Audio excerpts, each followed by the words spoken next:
Hello student, welcome back to SS education. काली तुमरो जो इंटरनल असाइनमेंट जो 9 क्लास रो जनरल साइंस और विज्ञान रो एग्जाम अछि।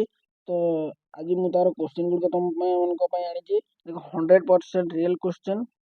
वीडियो देखा पूर्व निहती भाव वीडियो को लाइक कर दियो और चैनल को नुआ आसले निहती भाव सब्सक्राइब कर दियो जहाँफल मुझे वीडियो जिते भी आपको आनी आपको नोटिफिकेशन पहुँची जाव। ठीक अच्छे, चलते आम डिस्कसन करवा डेरी न करी। देखो इंटरनल असाइनमेंट 1 रो एग्जाम एटा तुमरो होची जोटा कि कॉपीराइट बाय ओस्तार। नंबर ऑफ क्वेश्चन होची 4+4+2। Number of printed page 4 general science. देखो हम डिस्कशन करबा। तो पीरियडिक टेस्ट रो यूनिट 1 रो प्रथम प्रश्न अछि, प्राचीन भारतीय दार्शनिक मतरे समस्त वस्तु जो 5 गोटी मौलिक को नहीं गठित ताहाको कोन कुहा जाय। आंसर हे जब ताहार पंचतत्व। परवर्ती प्रश्न, दुईटी भिन्न भिन्न पदार्थर कणिका गुड़िकर अंत मिश्रण को कौन कहा जाए? विसरण। बेलून बिकाली बेलून मध्य केउं गैस भर्ती करि थाए? Helium gas. 0 डिग्री रे रहितबा जलर कणिका ओ सही तापमात्रा रे थिबा बरफर कणिका मध्य काହାର शक्ति अधिक? 0 डिग्री रहितबा जलर शक्ति अधिक। तो बरफ तरुल थिबा समय रे ताप प्रयोग सत्वे केउंथिरे परिवर्तन घटे नहीं? तापमात्रा रे कोनोसी परिवर्तन घटिबो नहीं।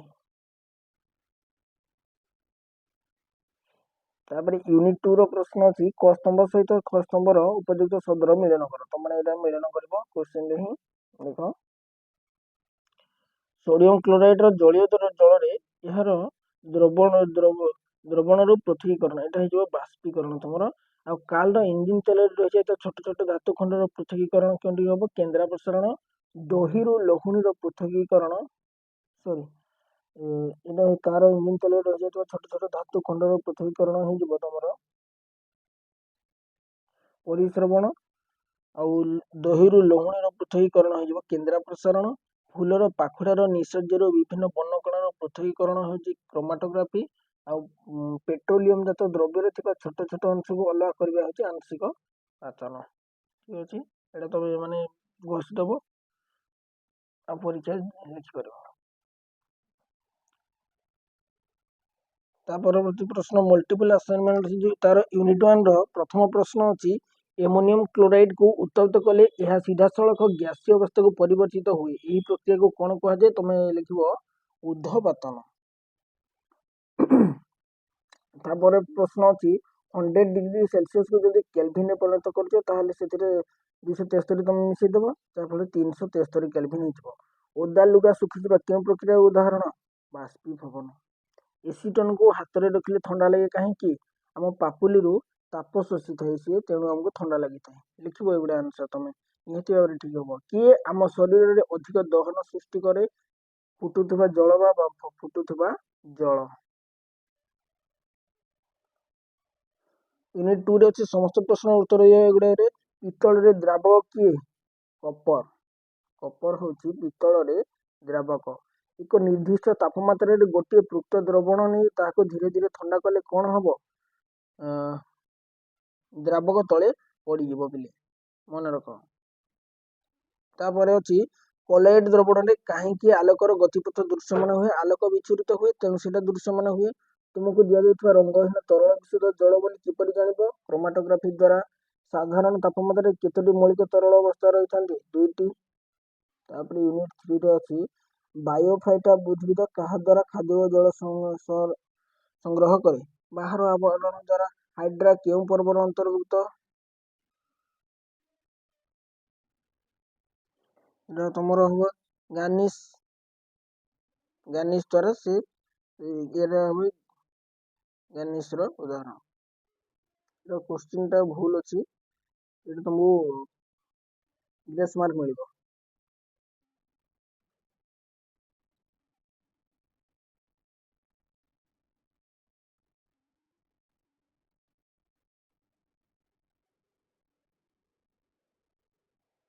तापर प्रश्न अछि यूनिट 3 रे, प्रकृति रे कोटि कोटि वर्षर केउ प्रक्रिया को जोगो जैव विविधता देखा जाउची? विवर्तन प्रक्रिया जोगो। मन रख पिले विवर्तन प्रक्रिया जोगो हमको जैव विविधता देखा जाउची। उद्भिद और प्राणी मानकर आधुनिक वैज्ञानिक नामकरण ଶ୍ରେଣୀ ବିଭାଗର ଜନକ କିଏ? ତମେ ଜାଣିଥିବ ଏଇଟା କାଲିନିୟସ୍। କେଉଁ ବୈଜ୍ଞାନିକ ପଞ୍ଚଜଗତ ବିଶିଷ୍ଟ ଶ୍ରେଣୀ ବିଭାଗର ମତ ଦେଇଥିଲେ? ରବର୍ଟ ହୁଇଟାକର। ପୃଥିବୀରେ ପ୍ରାୟ କେତେ ଲକ୍ଷରୁ ଅଧିକ ଜାତିର ଜୀବ ଥିବାର ଅନୁମାନ କରିଛି? 80 ଲକ୍ଷରୁ ଅଧିକ। ଏମିବାର ଚଳନ ଅଙ୍ଗିକାର ନାମ କଣ? କୂଟପାଦ। ତାପରେ ୟୁନିଟ୍ 4 ଅଛି। ପ୍ରଥମ ପ୍ରଶ୍ନ, ଦୁଇଟି ଲବଣ ଜଳର ମାଛର ନାମ ଲେଖ। ସାଲମନ୍ ଆଉ ଟ୍ରାଉଟ୍। ଆବୃତ ଜୀବକୁ କେତେ ଭାଗରେ ବିଭକ୍ତ କରାଯାଏ? 2 ଭାଗରେ, ଏକବୀଜପତ୍ରୀ, ଦ୍ୱିବୀଜପତ୍ରୀ। ଥାଲୋଫାଇଟା ଓ ବ୍ରାୟୋଫାଇଟା ଓ ଟେରିଡୋଫାଇଟାର ନଗ୍ନ ଭ୍ରୂଣକୁ କ'ଣ କୁହାଯାଏ? ଅଲଗା ଭ୍ରୂଣ। କେଉଁ ଜାତୀୟ ପ୍ରାଣୀମାନଙ୍କର ଶରୀରଟି କୋମଳ ଓ ପାଚକ ନଳୀଟି ମଣ୍ଡଳାକୃତି ବା ୟୁ ଆକାରର? ଏମିବା। ଗୋଟିଏ ମାଂସାହାରୀ ଗଛର ନାମ ଲେଖ। ରବି ଫଳ ବା କମଣ୍ଡଳୀ ଗଛ ତମେ ଲେଖିପାରିବ। ତାପରେ ପ୍ରଶ୍ନ ଅଛି, ଫଞ୍ଜାଇ ଓ ଆଲ୍ଜି ଏକାଠି ମିଶି ବସବାସ କରୁଥିବା ଜୀବନଯାପନ ପ୍ରଣାଳୀକୁ କ'ଣ କୁହାଯାଏ? ଲେଖିଦେବ ଏଇଟା ସହଜୀବିତା।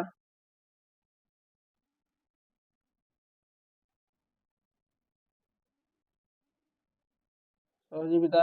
କେଉଁ ଅମେରୁଦଣ୍ଡୀ ଜାତିର ପ୍ରାଣୀମାନଙ୍କର ସଂଖ୍ୟା ସର୍ବାଧିକ? ମାଛମାନଙ୍କର ସଂଖ୍ୟା ସର୍ବାଧିକ। ଜିଆ ଓ ଜୋକର ରେଚନ ଅଙ୍ଗର ନାମ କ'ଣ? ନେଫ୍ରିଡ଼ିଆ। ଧାନ ଯଦି, ତାପରେ ୟୁନିଟ୍ 4 ଅଛି, କେଉଁଠି କାହା ସହିତ ସମ୍ପର୍କିତ ଅଛି ସେ ଶବ୍ଦ ଟିକେ ବାଛ। ଧାନ ଏକବୀଜପତ୍ରୀ ଅଛି। ମକା ମଧ୍ୟ ଏକବୀଜପତ୍ରୀ। ବିରାଡ଼ି ଫେଲିସ୍ ଡୋମେଷ୍ଟିକ୍। ମଣିଷ ହୋମୋ ସାପିଏନ୍ସ।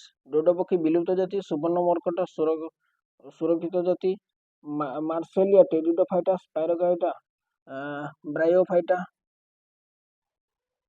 ଜାତିମାନଙ୍କର ସମଷ୍ଟି ପ୍ରଜାତି, ଶ୍ରେଣୀମାନଙ୍କର ସମାହାରଟି ପର୍ବ। ୟା ଭିତରେ ତମର ସରିଯାଇଛି। ଏଗୁଡ଼ା ତମେ ପିଲାମାନେ ଘୋଷିକି ପଳେଇବ ଆଉ ପରୀକ୍ଷାରେ ନିହାତି ଭାବରେ ଏଇ ଆନ୍ସର ଗୁଡ଼ିକ ଲେଖିବ। ତମର ଠିକ୍ ହବାଟି ହିଁ ହବ। ଯେଉଁମାନେ ମଧ୍ୟ ତମର ସାଙ୍ଗମାନେ ଏଇ ଭିଡ଼ିଓ ଟିକେ ଦେଖିପାରୁନାହାନ୍ତି ଦୟାକରି ତାଙ୍କମାନଙ୍କୁ ସେୟାର କରିଦିଅନ୍ତୁ, ଯାହାଫଳରେ ସେମାନେ ମଧ୍ୟ ଜାଣିପାରିବେ, ମନେ ରଖିକି ପରୀକ୍ଷାରେ ଆପଣମାନଙ୍କର ଲେଖିବେ। ଠିକ୍ ଅଛି। ଏଇଭଳି ଭିଡ଼ିଓ ଦେଖିବାକୁ ଯଦି ଚାହୁଁଛନ୍ତି ତାହେଲେ ଚ୍ୟାନେଲକୁ ନିହାତି ଭାବରେ ସବସ୍କ୍ରାଇବ୍ କରନ୍ତୁ ଆଉ ଅଲ୍ ନୋଟିଫିକେସନରେ କ୍ଲିକ୍ କରନ୍ତୁ, ଯାହାଫଳରେ ମୁଁ ଆଗକୁ ଆସୁଥିବା ତମର କୋଶ୍ଚିନ୍ ପେପର ଗୁଡ଼ିକ ମୁଁ ଆଣିବି, ଆପଣମାନେ ସହଜରେ ଆନ୍ସର ଗୁଡ଼ିକ ପାଇପାରିବେ। Thank you.